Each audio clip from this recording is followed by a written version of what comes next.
Noong taong 1967, sa isang liblib na baryo sa bandang Samar, nakilala si Mang Bino, isang albularyo na matagal nang kinikilala ng mga taga-baryo dahil sa kanyang kakaibang kaalaman sa panggagamot. Hindi lamang siya gumagamit ng mga halamang gamot, kundi may alam din siyang mga dasal at ritual na namana pa raw niya sa kanyang mga ninuno. Kasama ni Mang Bino ang kanyang kababatang si Albert, na madalas niyang tinatawag para tumulong sa mga gawaing bahay at minsan ay kasama din niya sa panggagamot. Sa kabilang dako naman, nakatira doon si Sisa, isang babae na madalas na nakikita sa may pampang. Tila laging may hinihintay o hinahanap. May mga usap-usapan na nakakakita raw si Sisa ng mga nilalang na hindi nakikita ng karaniwang tao. Isang gabi, habang sila Mang Bino at Albert ay nag-uusap sa harap ng lumang lampara, biglang dumating si Tata Kalo, isang matanda sa baryo na may kakaibang karanasan. Tila may kakaibang nangyayari sa kabilang pook. Wika ni Tata Kalo. Ano po bang ibig niyong sabihin, Tata Kalo? Tanong ni Albert. Sumeryoso ang mukha ng matanda. May mga nilalang na nagpapakita sa may gubat at ang sabi-sabi may daanan papasok sa biringan. Napakunot ang noo ni Mang Bino. Matagal ko nang naririnig ang tungkol sa biringan, pero wala pang nagpapatunay kung papaano makarating doon. Kung may makakapasok, ikaw lang, Mang Bino. Tugon ni Tata Kalo. Hindi pa man sila nakakasagot, biglang dumating si Dindo, isang binatang mahilig sa pakikipagsapalaran. Hingal na hingal siya at agad na nagsalita. May nakita akong ilaw sa gitna ng gubat. Hindi ordinaryong ilaw, kundi tila nagmumula sa isang bayan. Nagkatinginan ang lahat. Ang katahimikan ng baryo ay napalitan ng kaba at pagkasabik. Ang mga kwento tungkol sa biringan ay matagal nang umiikot. Isang hiwagang bayan na tinitirhan ng mga engkanto na sinasabing hindi basta nakikita ng mga tao. Mang Bino, kung papasukin mo ang daang yon, mag-iingat ka. Hindi lahat ng pumapasok sa biringan ay nakakalabas. Wika ni Sisa na noon ay biglang sumulpot. Hindi agad nakapagsalita si Mang Bino matapos marinig ang sinabi ni Sisa. Tahimik niyang pinagmasdan ang mga kasama, lalo na si Albert na halatang kinakabahan. Sa labas ng kanilang kubo, maririnig ang huni ng kuliglig at ang malakas na hampas ng hangin sa mga dahon ng kawayan. Kung totoo ang nakita ni Dindo, ito na marahil ang pagkakataon upang makita ko ang lugar na matagal nang kinakatakutan ng lahat. Agad na tumutol si Albert. Mang Bino, hindi ba't delikado? Sabi nga ni Sisa maraming hindi nakakalabas kapag pumasok doon. Ngunit si Mang Bino, seryoso ang kanyang tinig. Hindi ako papasok para sa sariling kapakanan. May mga tao akong kailangang masagot. At kung totoo ngang may daanan patungo sa biringan, ako mismo ang dapat sumubok. Nagsalita si Tata Kalo habang hawak-hawak ang kanyang baston. Kung gayon, huwag kang pupunta na mag-isa. Kailangan may kasama ka upang may saksi sa anumang mangyayari. Kasama mo ako, Mang Bino. Agad na sabi ni Dindo na tila sabik na sabik sa pakikipagsapalaran. Umiling si Albert. Hindi ako makakapayag na iwan. Kung papasok ka, sasama rin ako. Sabi niya. Napabuntong hininga si Sisa. Kung ganon, kailangan nyo ng gabay. May mga bagay na hindi nyo mauunawaan kapag kayo nasa loob na. Ang mga nilalang sa biringan ay mapanghikayat. Kahit bago kayo pumasok, dapat may baong kayong dasal at pananggalang. Tumingin si Mang Bino kay Sisa. Ikaw ba ang tinutukoy mong gabay? Tumingin sa lupa si Sisa bago sumagot. Hindi ako makakapasok doon. Ngunit may kakayahan akong magbigay ng babala at paalala bago kayo tumuloy. Kinabukasan, nagtipon silang muli sa ilalim ng malaking puno ng balite sa gilid ng baryo. Ang punong iyon ang pinili ni Sisa bilang lugar ng paghahanda. May dala siyang maliit na bote na may lamang langis, ilang piraso ng ugat ng halamang gamot at panyo na tinahitahi ng mga kakaibang simpolo. Bago kayo tumuloy, Ipahid niyo ito sa inyong balat. Ibinigay niya ang langis kay Mang Bino. Ito'y pananggalang para hindi kayo maapektuhan kaagad ng mga mahika ng mga nilalang nandoroon. Kinuha ni Mang Bino ang langis at ipinahid sa kanyang mga braso at leeg. Ginaya din ito ni Albert at Dindo. Tahimik si Tata Kalo habang nakamasid hawak-hawak pa rin ang kanyang baston. Hindi ko inaasahan na matutuloy ang ganitong lakad. Ngunit kung hindi natin susubukan, mananatili tayong nakikinig lamang sa mga sabi-sabi. Mabilis na lumipas ang oras at sumapit ang dapit hapon. Sama-sama silang nagtungo sa gubat kung saan nakita ni Dindo ang mahiwagang ilaw. Habang papalapit sila, mas lalong lumalakas ang kanilang kaba. Ang paligid ay tila nag-iiba. Ang mga puno ay nagmumukhang mas malalaki at ang hangin ay may dalang malamig na simoy na may halong kakaibang amoy. Nandoon! Nakikita niyo ba? May liwanag na tila nagmumula sa isang bayan. Turo ni Dindo habang nakatitig sa malayo. Napatigil sila. Sa di kalayuan ay may anino nga nagkikislapan. Mga ilaw na tila mula sa maliliit na lampara. Ngunit ang liwanag ay hindi gaya ng karaniwang ilaw na kanilang nakikita sa baryo. Mas matingkad at mas kakaiba. Hindi ito maaaring gawa ng tao. Bulong ni Albert. Lumapit si Mang Bino at tumayo sa unahan. Ito na nga ang daan papasok sa biringan. Wika niya. Habang sila'y nakamasid, biglang umihip ang malamig na hangin at may narinig silang tila mga tinig na nagmumula sa kawalan. Hindi nila mawari kung saan nanggagaling ang mga tinig, ngunit malinaw na may mga nilalang na bumubulong. Halina kayo at pumasok kayo. Napatigil si Albert at kumapit kay Mang Bino. Narinig mo ba yon? Tumango si Mang Bino. Oo, at ito na ang simula ng ating paglalakbay. Maya-maya pa humakbang si Mang Bino papalapit sa liwanag. Nakasunod si Albert at Dindo, habang si Tata Kalo naman ay nakasandal sa kanyang bastona. Pilit na tinutumbasan ang bilis ng kanilang mga paa. Habang papalapit sila, mas malinaw nilang nakikita ang tila mga ilaw ng isang bayan sa gitna ng kagubatan. Hindi maaari. Wala namang baryo dito Wika ni Albert. Hindi talaga baryo ng tao ang ating nakikita. Sagot ni Mang Bino. Nagpatuloy sila hanggang sa maramdaman nilang unti-unting nag-iiba ang kanilang paligid. Ang mga dahon ng punong kahoy ay tila nagliliwanag sa ilalim ng buwan at ang mga damo ay may kakaibang kislap na parabang may alikabok na ginto. Ang hangin ay naging mas malamig, ngunit may halong halimuyak ng bulaklak na hindi nila mapaliwanag. Biglang napahinto si Dindo. Mang Bino, nakikita niyo ba yon? Tinuro niya ang harapan kung saan may nakatayong malalaking tarangkahan na yari sa bato. Ang tarangkahang iyon ay hindi nila nakita kanina. Sa ibabaw ng pintuan ay may nakaukit na mga simbolo na hindi pamilyar kanino man sa kanila. Dito nagtatapos ang daan ng alam natin. Kung tatawid tayo, wala nang kasiguraduhan ang ating pagbabalik. Kung hindi natin susubukan, hindi natin malalaman ang katotohanan. Sagot ni Mang Bino. Dahan-dahan niyang itinulak ang tarangkahan. Sa pagbungad ng kabila, natigilan sila. Ang kanilang nasaksihan ay isang maluwang na puok na tila ibang mundo. Mga bahay na yari sa kahoy at bato, ngunit kumikislap na parang ginto.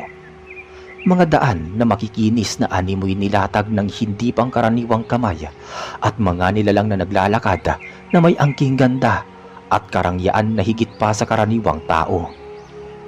Si Albert ay napalunok ng laway. Ito ba ang biringan? Tumango si Mang Bino. Oo, ito na nga yun. Habang sila'y nakamasida, napansin nila na ang mga nilalang na naroroon ay nakatingin din sa kanila. Ang ilan ay may ngiti, ngunit may ilan ding malamlam ang tingin. Ang kanilang mga mata ay tila kumikislap na parang mga bituin. Ang kanilang kasuotan ay kumikinang-kinang at ang bawat galaw nila ay may dalang kariktana. Isang babae ang lumapit sa kanila. Mahaba ang kanyang buhok, maputi ang balat at ang kanyang tinig ay parang musika. Maligayang pagdating. Ako si Luana, isa sa mga tagapagbantay ng aming bayan. Ano ang dahilan at kayo ay pumasok sa aming mundo? Wika ng babae na nagpakilalang Luana. Lumapit si Mang Bino, magalang na yumuko. Ako si Mang Bino, isang albularyo mula sa kabilang baryo. Dumating ako upang alamin ang mga bagay na matagal nang hindi mapaliwanag. Kasama ko si Albert at si Dindo. Ito naman si Tata Kalo, isang nakakatanda sa aming baryo. Ngumiti si Luana, ngunit malamig ang kanyang titig. Hindi lahat na pumapasok dito ay nakakaalis. Ngunit dahil dala ninyo ang pahintulot ng aming hangin at ilaw, kayo ay aming tatanggapin. Wika ni Luana. Nagkatinginan ang apat. Ramdam nila ang bigat ng bawat salita ng babae. Kung nais niyong magpatuloy, kailangan ninyong sumunod sa aming mga alituntunin. Bawal kayong magsinungaling. Bawal kayong kumain ng pagkaing inihahain nang hindi nagbibigay ng pahintulot. At bawal kayong tumingin ng diretsyo sa mata ng mga nakakatanda sa aming lipi. Dagdag ni Luana. Bakit ganon? Dahil kung lalabag kayo, hindi na kayo makakabalik sa inyong mundo. Napalunok si Albert at napahawak sa braso ni Mang Bino. Hindi ko ito nagugustuhan, Mang Bino. Wala tayong ibang paraan kundi sundin ang kanilang mga batas. Kung nais nating makaalam, kailangan nating sumunod. Wika ng albularyo. Habang sila'y pumapasok palalo, namangha sila sa lawak ng biringan. May mga pamilihan na puno ng mga kakaibang bagay. Prutas na hindi nila kilala, ngunit kumikislap. Mga tela na animoy hinabi mula sa liwanag. At mga alahas na tila yari sa purong bituin. Ang mga nilalang ay abala sa kanilang mga gawain. Ngunit paminsan-minsan ay tumitigil upang pagmasdan ang buong bagong dating. Parang isang lungsod na hindi natutulog. Wika ni Tata Kalo. Oo, ngunit sa kabila ng ganda, nararamdaman ko ang bigat na bumabalot sa lugar na ito. Sagot ni Mang Bino. Sa kanilang paglalakad, dinala sila ni Luana sa isang malapad na buluwagan kung saan nakaupo ang isang matandang nilalang na tila may higit na kapangyarihan kaysa sa lahat. Ang kanyang muka ay walang kulubot, ngunit ang kanyang mga mata ay puno ng karunungan. Siya ang aming pinuno. Siya si Gat Amaros. Wika ni Luana. Tumingin si Gat Amaros sa kanila. Kayo ba mga tagalabas na nangas na pumasok sa aming bayan? Magalang po kaming humaharap. Nais lamang naming maunawaan ang inyong mundo at ang mga bagay na hindi namin mapaliwanag. Tahimik na tumitig si Gat Amaros kay Mang Bino bago ito ngumiti ng bahagya. May kakaibang lakas ka. Ikaw ay hindi basta-basta tao. Ikaw ay may dalang kaalaman na maaaring maging susi sa aming pakikipag-ugnayan sa inyong mundo.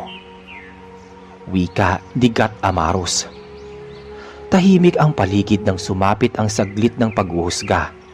Nakaupo si Gat Amaros sa mataas na upuan na yari sa itim na bato na tila hinubog mula sa bundok. Ang kanyang mga mata ay nakatitig kay Mang Bino, para bang sinusuri ang kanyang kalooban. Kung nais mong manatili o makabalik ng ligtas, kailangan mong patunayan na ikaw ay karapat-dapat. May 3 pagsubok na kailangang pagdaanan. Ang unang pagsubok ay ang pagtuntun sa aming ilog ng salamin. Kung magagawa mong makatawid, makikilala ka bilang isang bisita ng may dangal. Wika ni Gat Amaros. Nagkatinginan sina Albert, Dindo at Tata Kalo. Halatang kinabahan si Albert. Paano kung hindi niya kayanan? Sabi ni Albert. Ngumiti si Gat Amaros ngunit malamig ang kanyang tinig. Kung hindi niya kakayanin, mananatili siya rito magpakailanman. Napapitlag si Dindo. Hindi ba't napakadelikado nun. Ngunit matatag na sumagot si Mang Bino. Tatanggapin ko ang inyong pagsubok. Dinala sila ni Luana sa isang lugar na may malawak na ilog. Ang tubig nito ay malinaw na malinaw, para bang salamin na bumabalik ang larawan ng bawat nakadungaw dito. Ngunit sa kabila ng ganda, ramdam nila ang kakaibang bigat ng hangin. Dito mo haharapin ang unang pagsubok. Hindi ka dapat mag-atubiling tumawid, ngunit mag-iingat ka, sapagkat ang sino mang magduda o matakot ay lulubog at hindi makakabalik. Wika ni Luana. Humakbang si Mang Bino. Ang kanyang paa ay dahan-dahang lumapat sa ibabaw ng tubig, at laking gulat ng lahat nang hindi siya lumubog. Para bang tinanggap siya ng ilog. Diyos ko, parang lumalakad siya sa ibabaw ng tubig. Sabi ni Albert. Ngunit nang makarating siya sa kalagitnaan, biglang nag-iba ang itsura ng ilog. Ang malinaw na tubig ay naging madilim, at sa ilalim ay lumitaw ang mga nilalang na may anyong itim, may mahabang kamay at matang kumikislap. Narinig ni Mang Bino ang kanilang mga bulong. Bumalik ka na, hindi mo ito makakayanan. Sa amin ka na lamang. Nanlamig ang kanyang pakiramdam, ngunit naalala niya ang mga dasal na tinuro sa kanya ng kanyang mga ninuno. Pumikit siya at bumulong ng mga salitang pananggalang. Sa bawat bigkas ng dasal, unti-unting naglaho ang mga nilalang sa ilalim ng tubig. Matapos ang ilang sandali, nakatawid siya sa kabilang pampanga. Napatigil si Luana at tumango. Natapos mo ang unang pagsubok. Hindi lahat ng mortal ay nakakayanan nito. Wika niya. Napasigaw si Dindo. Mang Bino, nagawa mo! Ngunit tahimik lamang si Tata Kalo. Ang unang hakbang ay simula pa lang. May dalawa pang mas mabibigat na pagsubok. Nararamdaman ko. Muling ibinalik sila sa bulwagan kung saan naghihintay si Gat Amaros. Ang pinuno ng biringan ay ngumiti ng bahagya. Nakita ko ang iyong katapangan, ngunit ang tapang lamang ay hindi sapat. Ang ikalawang pagsubok ay masusubok ang iyong puso. Ano po ang ibig niyong sabihin? Sa loob nito, mayroong silid na nagpapakita sa iyo ng pinakamahalagang bagay sa iyong buhay. Kung kaya mong tanggihan ang tukso, malalampasan mo ang ikalawang pagsubok. Ngunit kung bumigay ka, mananatili ka rito bilang alipin ng mga aming bayan. Napatitig si Albert kay Mang Bino. Mang Bino, baka ito na ang pinakamahirap. Alam ko may mga bagay kang pinakaiingatan. Kung hindi ko ito haharapin, hindi ko malalaman ang aking hangganan. Sagot ni Mang Bino. Pumasok siya sa loob ng silid. Pagkapasok niya, bigla itong nagbago ng anyo. Nasa loob siya ng isang kubo na pamilyar sa kanya. Ang kanyang sariling tahanan sa baryo. Sa harap niya ay nakaupo ang kanyang yumaong asawa. Nakangiti at nakatingin sa kanya. Bino, bumalik ka na sa akin. Dito ka na lamang. Huwag ka nang magpapahirap pa. Wala nang sakit. Makakasama mo na ako habang buhay. Wika ng babae. Napaluha si Mang Bino. Matagal niya nang inaasam na muling makita ang kanyang asawa. Ngunit alam niyang hindi ito ang realidad. Hindi ikaw ang asawa ko. Ikaw ay isa lamang sa mga nilalang na sinusubok ako. Pagkasabi niya nito, biglang naglaho ang babae at bumalik sa anyo ng isang nilalang na may mahabang kuko at pulang mga mata. Mabilis itong naglaho at sa gilid ay bumalik sa dati. Lumabas si Mang Bino mula sa silid, pawisan at hingala. Natapos mo ang ikalawang pagsubok. Hindi madali ang pagtanggi sa pinakamalaking nais ng puso mo. Ngunit napatunayan mong kaya mo. Wika ni Gat Amaros. Lumapit si Albert at hinawakan ang balikat ni Mang Bino. Alam kong mahirap iyon para sa'yo. Ngumiti si Mang Bino, bagamat may bakas ng lungkot sa kanyang mga mata. Hindi lahat ng bagay sa ating ninanais ay dapat nating sundin. Sabi niya. Ngayon ay naghahanda na sila para sa ikatlong pagsubok. Ang lahat ay nakatingin kay Gat Amaros. naghihintay ng kanyang sasabihin. Ang huling pagsubok ay hindi para kay Mambino, kundi para sa kanyang mga kasama. Dahil sa bawat paglalakbay, hindi lamang isa ang sinusubok, kundi pati ang kanilang ugnayan. Nagkatinginan sina Albert, Dindo at Tata Kalo. Alam nilang hindi na ito ang magiging madali. Tahimik na nakaupo si Gat Amaro habang nakabasid kina Mang Bino, Albert, Dindo at Tata Kalo. Ang mga mata ng pinuno ay tila tumatagos sa kanilang kalooban. Ang ikatlong pagsubok ay pagsubok ng tiwala at pagkakaisa. Hindi sapat ang tapang at hindi rin sapat ang pagtanggi sa tukso. Ang tunay na halaga ng isang nilalang ay nasusukat sa paraan ng pakikipag-ugnayan niya sa kanyang mga kasama. Kailangan ninyong harapin ang madilim na kagubatan ng biringan at harapin ang liwanag ng aming sagradong bato. Ngunit tandaan, walang sino mang makakabalik kung may isa mang magtaksil o mang-iwan sa kanyang kasama. Wika ng pinuno. Nagkatinginan ng apat. Napalunok si Albert at humigpit ang kapit sa braso ni Mang Bino. Ibig sabihin, lahat tayo ay kailangan magtagumpay. Ani ni Albert. Kung ganon, hindi lamang si Mang Bino ang sinusubok kundi tayong lahat. Sabi ni Tata Kalo. Tumango si Dindo, bagamat halatang may kaba sa kanyang mga mata. Kung ganon, sabay-sabay nating haharapin to. Sa gabay ng dalawang nilalang na tagapagbantay, dinala sila sa isang madilim na bahagi ng biringan. Ang daan ay natatakpan ng makakapal na puno at ang kanilang mga dahon ay parang kumakaway, tila humahad lang sa bawat hakbang. Habang lumalalim ang kanilang paglakad, mas lalo nilang nararamdaman ang bigat ng hangin at mga bulong na mga nagmumula sa paligid. Mang Bino, para bang may mga matang nakatingin sa atin? Wala tayong dapat katakutan kung hindi tayo maghihiwalay. Manatili kayong malapit sa isa't isa. Sagot ni Mang Bino kay Albert. Sa bawat hakbang ay tila humahaba ang daan. Ang sahig ng gubat ay naglalabas ng malamig na usok na umaakyat hanggang tuhod nila. Minsan ay naririnig nila ang mga yabag sa kanilang paligid. Ngunit kapag sila'y lumilingon, wala silang nakikitang kahit sino. Biglang may isang nilalang na tumalon mula sa isang puno. Ang kanyang katawan ay mahaba, ang balat ay kulay abo, at ang kanyang mga mata ay kumikislap ng pula. Mabilis itong sumugod kay Dindo. Diyos ko! Sigaw ni Dindo habang mabilis na umaatras. Ngunit agad na humarang si Mang Bino at inilabas ang kanyang daladalang panyo na binigay ni Sisa bago sila pumasok sa gubat. Ibinagayway niya ito at bumigkas ng dasala. Agad na umatras ang nilalang at naglaho sa usok. Hindi tayo dapat maghiwa-hiwalay. Kung isa sa atin ang humiwalay, magiging biktima siya ng mga nilalang dito.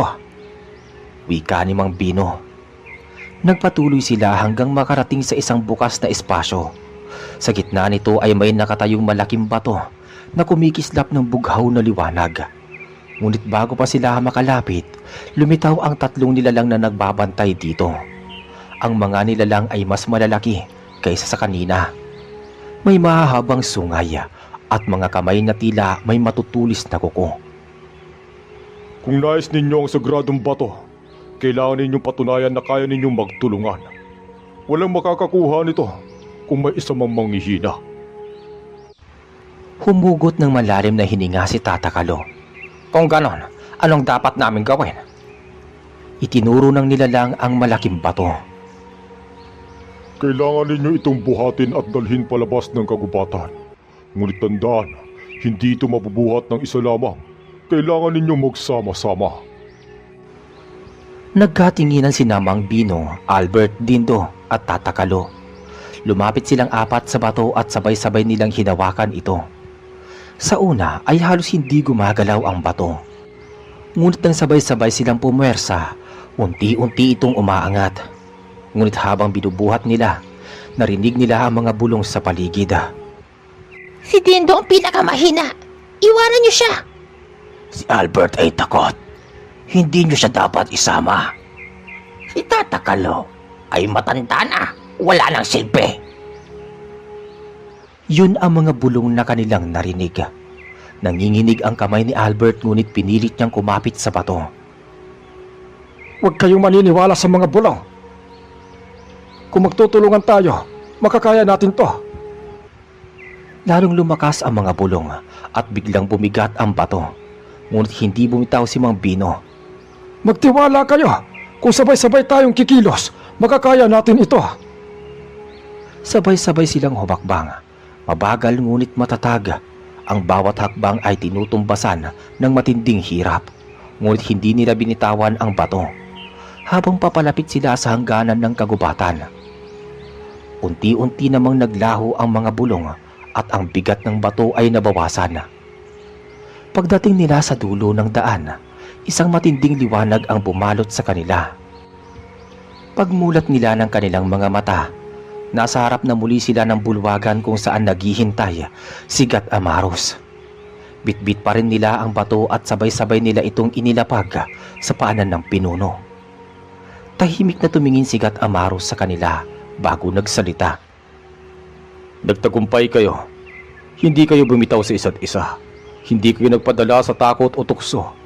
Kayo ay karapat-dapat. Napahinga ng maluwag si Albert at halos mapaupo sa pagod si Dindo. Si Tata Kalo ay napapapikit at bahagyang ngumiti. Si Mang Bino naman ay tahimik ngunit bakas sa kanyang muka ang tagumpay. Matapos nilang mailapag ang sagradong bato sa paanan ni Gat Amaros, isang malakas na ugong ang umalingaw-ngaw sa buong bulwagan. Ang mga pader ay tila kumislap at ang sahig na yari sa makinis na bato ay naglabas ng malamlam na liwanag. Ang mga nilalang sa paligid ay nagsitahimik at nakatingin lamang kina Mang Bino, Albert, Dindo at Tata Kalo. Tumingin si Gat Amaros sa kanila. Ang kanyang mga mata ay kumikislap ng pughawa. Natapos ninyo ang 3 pagsubok na matagal nang hindi nakakayanan ng mga tagalabas. Kayo ay nagpakita ng tapang, ng pagtanggi sa tukso at ng pagkakaisa. Dahil dito, kayo ay aming kikilalanin. Lumapit ang dalawang nilalang na tagapagbantay at naglatag ng tila kumot na yari sa ginto na sinulid. Sa ibabaw nito ay ipinatong ang sagradong bato na kanilang iniahon mula sa madilim na kagubatan. Ang bato ay nagbigay ng matinding liwanag na umabot hanggang kisame ng bulwagan. Ang batong ito ay hindi lamang palamuti. Ito ay sagisag ng buhay at kapangyarihan ng aming bayan. Sa bawat nilalang na nakakalapit dito, nang may dangal, isang bahagi ng aming lihim ang naibubunyag. Umusad si Mang Bino at yumuko. Maraming salamat sa inyong pagtanggap at sa tiwalang ipinagkaloob ninyo sa amin. Ngunit hindi pa rin nawala ang kaba sa dibdib ni na Albert at Dindo. Kung ganon, ano ang mangyayari sa amin ngayon? Ngumiti si Gat Amaros, ngunit may bigat sa kanyang tinig. Maaari kayong makabalik sa inyong mundo, ngunit may kapalitang lahat ng kaalaman. Bago kayo makalabas, isa sa inyo ang kailangang magdala ng tanda ng aming bayan. Ang tatak na ito ay hindi matutunaw at habang kayo nabubuhay, mananatili ito sa inyong katawan. Napatitig si Albert kay Mang Bino. Anong ibig niya sabihin? Isang marka na magbubukas sa inyo ng landas upang muli kayong makapasok dito kung nanaisin. Paliwanag ni Gat Amaros. Ngunit tandaan, ang tatak na ito ay hindi maaalis at magdudulot ng bigat sa inyong pagkatao. Sapagkat habang kayo nabubuhay, lagi kayo makakaramdam ng tawag ng biringan. Dagdag pa niya. Tahimik ang lahat. Naramdaman nilang mabigat ang pagpipili ang iyon. Kung walang magpapamarka, hindi ninyo mabubuksan ang daan palabas. Mananatili kayo rito magpakailanman. Humugot ng malalim na hininga si Tata Kalo.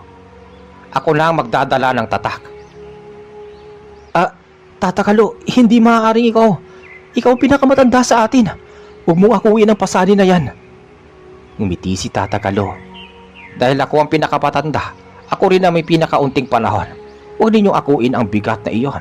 Hayaan nyo na ako. Wika niya. Ngunit agad na umiling si Mang Bino. Hindi, Tata Kalo. Ako ang dapat. Ako ang dahilan kung bakit nandito tayo. Ako ang haharap sa unang pagsubok at sa ikalawa. At ako rin ang nakaalam sa ganitong bagay. Kung may tatak na kailangang ipasan, ako na ang dapat magdala. Natahimik si Albert Andindo. Ramdam nila ang bigat ng desisyon. Lumapit si Gat Amaros. Kung ganon, ipapahintulot mo ba, Mang Bino? Tumango si Mang Bino. Oo, ipapahintulot ko. Lumapit ang isang nilalang na may hawak na maliit na sisidlan na yari sa pilak. Binuksan nito at mula roon ay may lumabas ang asul na apoy na tila may buhay. Ipinahid ng nilalang ang apoy sa balikat ni Mang Bino. Agad siyang nakaramdam ng matinding init na tumagos hanggang sa kanyang mga ugat. Ngunit hindi siya sumigaw. Pinanatili niyang matatag ang kanyang tindig. Nang mawala ang apoy, lumitaw ang isang marka sa kanyang balikat. Isang hugis araw na may 3 bilog sa paligid nito. Simula ngayon, ikaw ay magiging tulay ng aming mundo at ng mundo ng tao. Huwag mong kalilimutan ang iyong nakita at narinig. Ngunit huwag ka rin basta-basta magsasalita, sapagkat hindi lahat ay handang makinig. Wika ni Gat Amaros. Lumapit si Luana at itinuro ang isang arko na biglang lumitaw sa gilid ng bulwagan. Sa loob nito ay makikita ang malabong anyo ng kagubatan na iniwan nila. Yan ang daan pabalik sa inyong baryo. Ngunit tandaan, hindi lahat ng makakakita sa inyo ay maniniwala sa inyong karanasan. Ang iba ay tatawagin kayo sinungaling. Ang iba na may matatakot sa inyo. Piliin ninyo ang tamang oras at taong pagbabahagian ng kaalaman na kayo ay nakarating sa biringan. Wika ni Luana. Nagpasalamat si Mang Bino at sabay-sabay silang 4 na lumapit sa arko. Bago sila tuluyang makatawid, muli silang nilingon ni Gat Amaros. Hindi dito nagtatapos ang inyong paglalakbay. Sa bawat gabing tatawagin kayo ng aming ilaw, maaalala ninyo ang inyong pinangako. Sa isang iglap, muling bumalik sina Mang Bino, Albert Dindo at Tata Kalo sa mismong bahagi ng gubat kung saan sila unang nakakita ng liwanag. Ngunit wala na ang tarangkahan. Wala na rin ang kakaibang puok. Tanging karaniwang kagubatan na lamang ang kanilang nakikita. Napaupo si Albert at napahawak sa kanyang dibdib. Akala ko hindi na tayo makakabalik. Hingal na hingal si Dindo. Totoo bang nangyari ang lahat ng yun? O isang panaginip lang?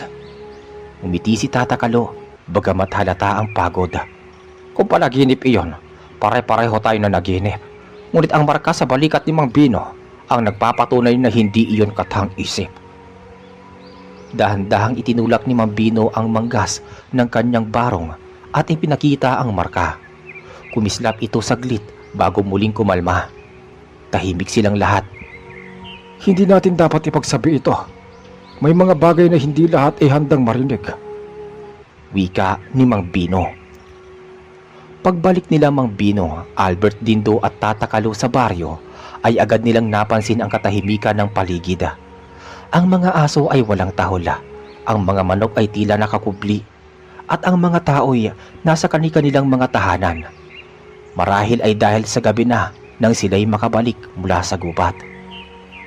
Unang nagsalita si Dindo. Mang Bino, anong gagawin natin? Babalik na lang ba tayo sa ating mga bahay? Tanong ni Dindo. Umiling si Mang Bino. Hindi muna. Magtutungo tayo sa bahay ko. Doon tayo mag-uusap. Kailangang magkaisa tayo sa kung ano ang sasabihin at kung ano ang hindi. Tahimik na sumunod ang 3. Nang makarating sila sa bahay ni Mang Bino, agad niyang binuksan ang ilaw ng gasera at pinaupo ang lahat. Nasa gitna sila ng maliit na sala at ang katahimikan ng gabi ay lalo lamang nagbigay ng bigat sa kanilang karanasan. Hindi natin maaaring ipagsabi agad ang nakita natin sa biringan. Mariing sabi ni Mang Bino. Kung magsasalita tayo ng walang paghahanda, baka hindi tayo paniwalaan at baka pagtawanan pa tayo. Sumabat si Albert. Ngunit at papaano kung may mga nilalang mura roon ang magpapakita dito sa baryo? Paano kung makikita sila ng iba? Tugon ni Mang Bino. Kung mangyayari iyon, saka natin ipapaliwanag. Pero sa ngayon, manahimik na muna tayo. Napayuko si Tata Kalo. Hindi ko akalaing makikita ko ang ganoong kaganda at kapangyarihan nila. Ngunit tama ka, Mang Bino. Hindi lahat ay handang marinig ang tungkol doon.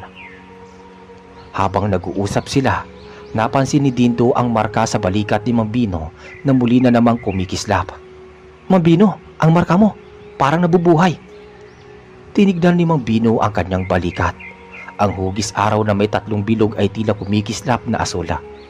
Agad niyang tinakpan ng damit ang kanyang balikat. Ito ang tatak ng biringan. Hindi ko alam kung ano ang magiging epekto nito. Pero nararamdaman ko ang bigat. Para bang may tumatawag sa akin mula roon.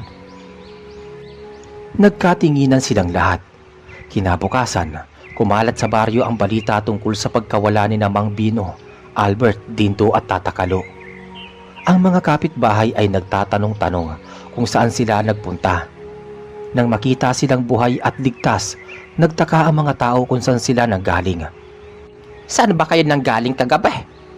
Tanong ni Aling Rosa, kapitbahay ni Mang Bino. Akala namin kung ano na ang nangyari sa inyo. Ngumiti lamang si Mang Bino. Napadpad kami sa gubat. Nihirapan kami makabalik pero ligtas naman kami. Hindi siya nagbigay ng karagdagang detalye at ganoon din ang ginawa ni na Albert at Dindo. Ngunit kahit hindi sila nagsalita, ramdam ng mga tao na may kakaiba. May ilan na napapansin ang kakaibang liwanag sa mga mata ni na Albert at Dindo. Ang iba na may nakakaramdam ng malamig na hangin tuwing lumalapit kay Mang Bino. Sa gabi ng parehong araw, muli silang nagtipon sa bahay ni Mang Bino. Doon nila tinalakay kung ano ang susunod na hakbang. Hindi tayo maaaring manatili na lamang natahimik. Kung may mangyayari, kailangang handa tayo. At pati ang baryo. Sabi ni Albert. Handa tayo, pero hindi sila. Ang kaalaman na iyon ay maaaring magdala ng takot at kaguluhan. Tandaan ninyo, binilin sa atin ni Gat Amaros na piliin lamang ang tamang oras at taong pagbabahagian. Natahimik silang lahat pagkawika ni Mang Bino. Makalipas ang ilang araw, nagsimulang maramdaman ni Mang Bino ang kakaibang panaginip gabi-gabi. Sa kanyang pagtulog, nakikita niya ang ilaw na kumikislap sa kakahuyan. Naririnig niya ang tinig ni Gat Amaros na tumatawag. Mang Bino, tulay ka ngayon. Bumalik ka. Sabi nito. Isang gabi bigla siyang nagising na pawis. Nakaupo siya sa kanyang higaan at ramdam niya ang init sa kanyang balikat. Nang tignan niya ang marka, ay muli itong nagniningning. Kinabukasan agad niyang tinawag sina Albert, Dindo at Tata Kalo. May panibagong tawag. Hindi ko alam kung anong ibig sabihin. Pero pakiramdam ko ay hindi rito natatapos ang ating kwento. Babalik tayo? Tanong ni Dindo na halatang kinakabahan. Kung kinakailangan. Ngunit bago tayo pumasok sa may biringan, kailangan muna nating maghanda. At higit sa lahat, kailangan nating magpasya kung ano ang ating gagawin sa kaalamang hawak natin ngayon. Muli silang nagtipon sa bahay ni Mang Bino upang pag-usapan ang panibagong panawagang nararamdaman nito mula sa kanyang balikat. Nakaayos sila sa paligid ng mesa at ang ilaw ng gasera ay kumikislap habang ang hangin sa labas ay tila malamig na nagdadala ng kakaibang presensya. Hindi ako mapalagay. Sa bawat gabi naririnig ko ang tinig ni Gat Amaros. Paulit-ulit niya akong tinatawag na bumalik. Para bang may bagay na hindi pa natatapos. Tahimik ang lahat. Tanging si Albert ang unang nagsalita. Kung ganon, baka kailangan talaga natin bumalik. Baka may iniwan tayong tungkulin doon na hindi pa nagagawa. Sabi ni Albert. Ngumiti ng mapait itong si Tata Kalo. Mang Bino, hindi ba't sinabi sa atin na huwag basta-basta magtitiwala sa mga nilalang ng biringan? Baka patibong ito. Baka pagbalik natin doon doon na tayo tuluyang maiwan. Ngunit itinapat ni Mang Bino ang kanyang kamay sa may mesa at tumingin sa kanilang tatlo. Kung patibong man o hindi, Hindi ko kayang ipagsawalang bahala ang panawagan. Kung ayaw ninyong sumama, ako na lamang ang babalik. Hindi maaari. Kung babalik ka, sasama rin ako. Hindi kita pababayaan, Mang Bino. Tumango si Albert. Ako man, mas mabuting magkakasama tayo kaysa iisa lang ang pumunta. Napabuntong hininga si Tata Kalo bago tumango rin. Siya, sige, kung ganon. Wala akong magagawa. Sasama na rin ako. Pero maghahanda tayo. Kailangan nating dalhin ang lahat ng alam at gamit natin na mayroon tayo. Sa sumunod na gabi, nagsimula silang maghanda. Kinuha ni Mang Bino ang ilang mga halamang gamot, langis at mga gamit na karaniwan niyang ginagamit sa panggagamot. Si Albert ay naghanda ng kutsilyo at isang lumang sibat na minana pa niya sa kanyang ama. Si Dindo naman ay nagdala ng kanyang maliit na pana at si Tata Kalo ay kumuha ng piraso ng asin at bawang na ayon sa mga matatanda ay panangga sa mga masasamang nilalang. Bago sila sumulak patungo sa may gubat, nagdasal si Mang Bino. Panginoon, gabayan mo kami. Kung ang aming haharapin ay laban o tukso, bigyan mo kami ng lakas at talino. Kung ang aming haharapin ay pagkakaibigan o karunungan, bigyan mo kami ng bukas na isipan. Pagkatapos ng dasal, naglakad silang apat patungo sa gubat. Ang buwan ay bilog at ang liwanag nito ay nagbibigay ng kakaibang ningning sa daraanan nila. Habang palalim sila sa kagubatan, huling naramdaman ni Mang Bino ang pagkislot ng marka sa kanyang balikat. Ang liwanag nito ay nagsisilbing gabay na tila nagsasabi kung saang direksyon sila dapat dumaan. Matagal silang naglakad hanggang sa makarating sa lugar kung saan nila unang nasilayan ang ilaw ng biringan. Doon muli nilang nakita ang manipis na ulap na bumabalot sa paligid at ang kakaibang katahimikan na parabang lumulunok sa bawat tunog. Dito na naman tayo. Parang kahapon lang nung una tayong tumutong dito, sabi ni Dindo. Muling lumakad si Mang Bino pasulong. Habang papalapit sila, isang liwanag ang biglang lumitaw sa gitna ng ulap. Dahan-dahan itong lumaki at humubog ng isang pintuan. Ang pinto, muli tayo tinatanggap. Walang nag-aksaya ng oras. Pumasok silang apat sa pintuan. Iyon at muling bumungad sa kanila ang kaharian ng biringan. Ang malalaking gusali na kumikislap sa iba't ibang kulay, ang mga kaling tila yari sa ginto, at ang mga nilalang na may kakaibang kagandahan at karangyaan. Ngunit hindi tulad ng una nilang pagpasok, ngayon ay mas kakaiba ang kanilang nararamdaman. Parang mas mabigat ang hangin, mas malalim ang mga mata ng mga nilalang na nakatingin sa kanila. Lumapit sa kanila ang isang mataas na figura na nakasuot ng balabal na kulay itim at pilak. Mang Bino, tunay ngang bumalik ka. Kilala agad ni Mang Bino ang tinig na yon. Gat Amaros, kayo po pala. Tama. At sa iyong pagbabalik, nangangahulugan lamang na tinanggap mo ang panawagan. Ngunit hindi lamang ikaw ang hinihintay namin, kundi silang lahat. Nagkatinginan sina Albert, Dindo at Tata Kalo. Anong ibig mo sabihin? Tanong ni Mang Bino. Ngumiti si Gat Amaros. Hindi lang ikaw ang tulay. Ang bawat isa sa kanila ay may bahaging kagampanan. Ang pagpili ninyo kagabi, ang inyong pagtanggap na bumalik, ay patunay na kayo'y handa. Nagsimulang maglakad si Gat Amaros patungo sa gitna ng malawak na bulwagan. Sumunod naman sila. Doon nila nakita ang isang dambuhalang bilog na sahig na may ukit ng mga simbolo. Ang bilog ay kumikislap at tila may enerhiyang humahatak sa kanila. Dito kayo tatayo. Ang bawat isa sa inyo ay may papel. Isa ay magiging tagapangalaga ng apoy, isa ng hangin, isa ng tubig, at ang isa ng lupa. Ngunit tandaan ninyo, ang papel na iyon ay hindi basta-basta. Kapalit nito ay ang bigat ng kapangyarihan at tungkulin. Wika ng pinuno na si Gat Amaros. Nag-atubili silang tumingin kay Mang Bino, ngunit tumango lamang ito bilang tanda ng pagsang-ayon. Kung ito ang dapat naming gawin, handa kami.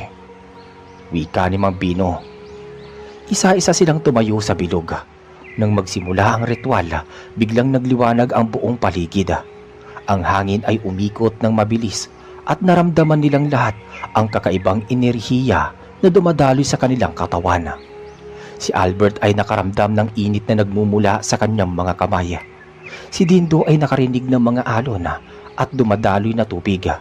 Si Tata Kalo ay nakaramdam ng tibay ng lupa sa ilalim ng kanyang mga paa.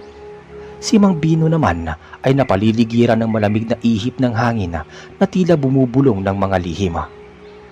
Ngunit sa gitna ng ritual, biglang dumilim ang paligid.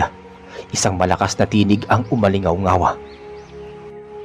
Hindi sila handa. Nagulat sila at napatras. Ang bilog na kanina'y maliwanag ay biglang nagkulay pula. At mula sa dilim ay lumabas ang isang nilalang na higit na nakakatakot kaysa sa lahat ng kanilang nakita. God Amaros, nilabag mo ang kasunduan. Nagulat si Mang Bino. Sino siya? Bulong niya sa kanyang sarili. At nagsimula ang kaguluhan sa kaharian ng Biringan. Mula sa gitna ng kadiliman lumitaw ang isang dambuhalang nilalang na may hugis tao, ngunit ang balat ay kulay abo at kumikislap na parang bakal. Ang mga mata nito'y nagliliyab sa pula at ang tinig ay tila nagmumula sa kailaliman ng lupa. God Amaros, nilabag mo ang kasunduan. Wala silang karapatang tumuntong sa bilog ng mga piling tagapag-ingat. Nagpakumbaba si God Amaros at itinuro si Mang Bino at ang kanyang mga kasamahan. Sila ang napili ng kapangyarihan. Ang kanilang presensya ay hindi labag, kundi katuparan. Wika ni God Amaros. Umalingaw-ngaw ang tinig ng nilalang. Hindi sila handa. Hindi nila kayang akuin ang bigat ng 4 na puwersa. Kapag pinilit mo, mapapahamak hindi lamang ang mga ito, kundi pati ang ating daigdig. Nagtaka si Mang Bino, Albert, Dindo at Tata Kalo. Ngunit bago sila makapagsalita, biglang umuga ang sahig ng buluwagan.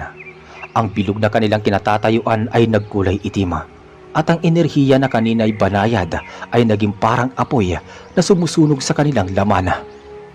Ah! Sigaw ni Albert habang napapahawak sa kanyang kamay na naglalagablab. Tubig! Dumadalo yung sa loob ko! Sigaw ni Dindo. Si Tata Kalo ay napaluhod habang ramdam ang bigat ng lupa sa kanyang dibdib. At si Mang Bino ay napapalipad ng malakas sa hangin na tila nagtatangkang lunurin siya sa kawalan. Itinaas ni God Amaros ang kanyang kamay at sinubukang pigilan ang pwersa. Kumalma kayo.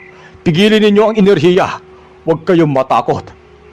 Ngunit hindi nila magawa. Mula sa dilim, muling nagsalita ang nilalang. Kung nais mong iligtas sila, God Amaros, isakripisyo mo ang iyong lakas.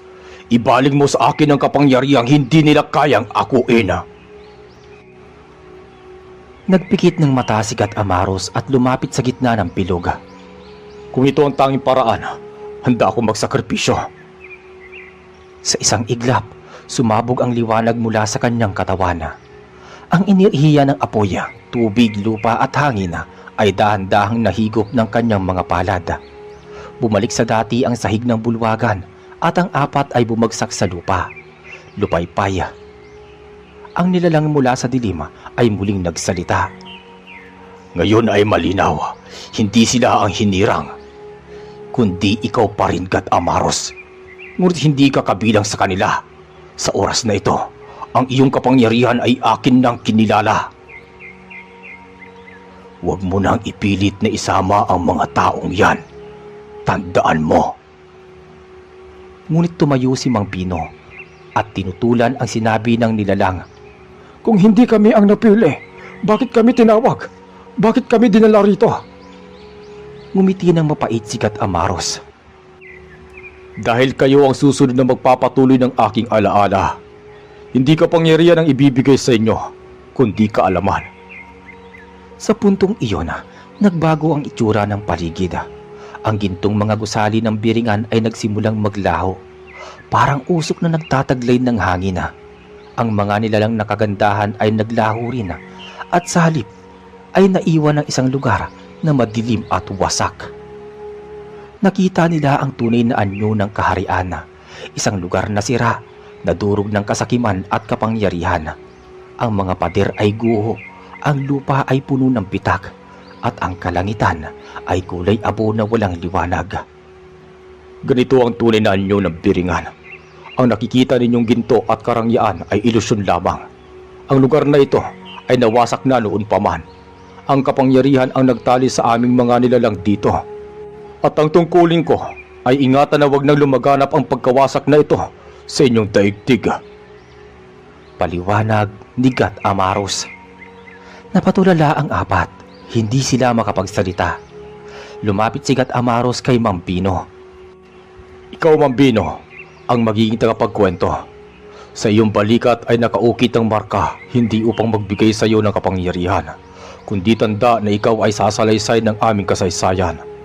Sa iyo ko pinagkakatiwala ang katotohanan. Wika ni Gat Amaros. Bumaling siya kay Albert.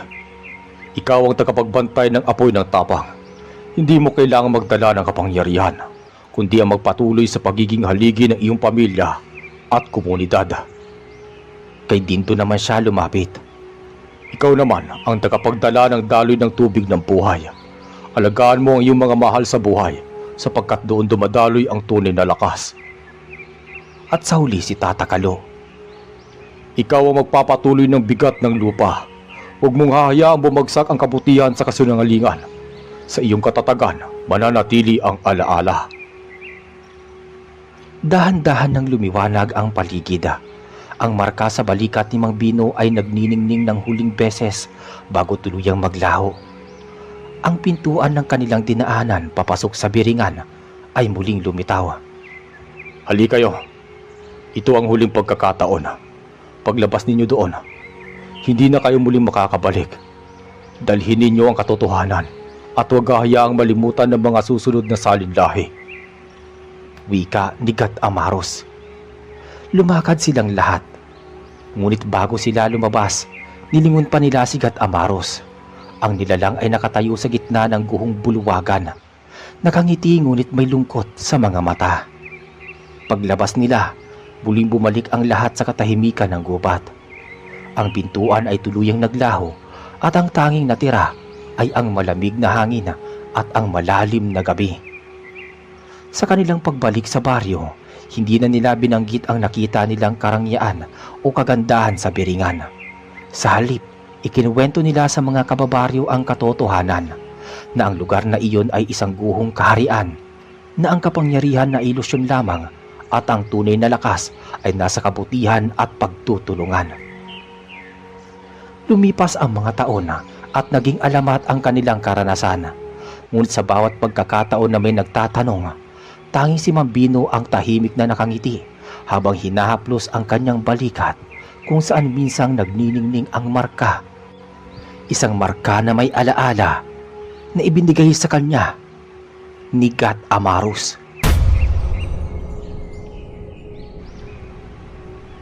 Ang kapangyarihan at karangyaan ay maaaring magpakita bilang maganda at kaakit-akit. Ngunit kadalasan ay ilusyon lamang. Ang tunay na lakas nasa katatagan, katapatan at kabutihan na nasa puso ng tao. Ang kwento ng Biringan ay paalala na ang kasakiman ay nagdudulot ng pagkawasak. At ang tanging paraan upang hindi ito mangyari ay ang pagpasa ng katotohanan sa susunod na salinlahi. Maraming salamat po sa inyong pakikinig. Ingat po kayo palagi. Hanggang sa muli.